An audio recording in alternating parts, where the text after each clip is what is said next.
আজকে আলু দিয়ে একটা রেসিপি করলাম। আলুগুলো গোল গোল করে কেটে নিলাম, একটু মোটা মোটা করে কেটে নিলাম। তো এবার আলুগুলো কাটা হয়ে গেলে পরে ওগুলো একটু জলে ধুয়ে নিলাম, আর 3টে পেঁয়াজ ছাড়িয়ে নিলাম। এবার আলুগুলোকে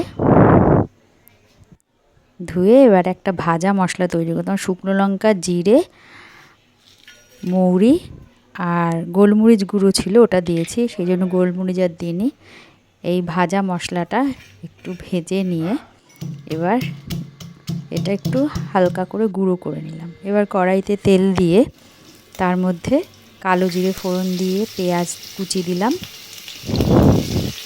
পেঁয়াজ কুচিটা একটু ভাজা ভাজা হয়ে গেলে পরে ওর মধ্যে কাঁচা লঙ্কা দিলাম, তারপরে ওই গোল গোল করে কেটে রাখা আলুগুলো দিয়ে দিলাম। আলুগুলো একটু ভালো করে ভেজে নিয়ে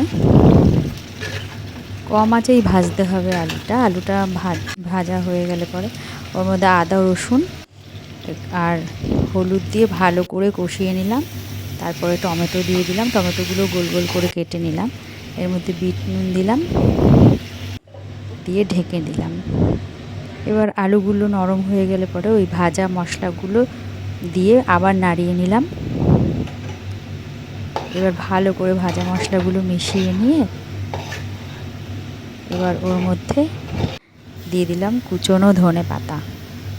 আর এই যে রেডি আলুর রেসিপিটা, আলু কাটলি। রুটি দিয়ে গরম গরম খেতে খুব ভালো লাগলো। Tata, bye bye.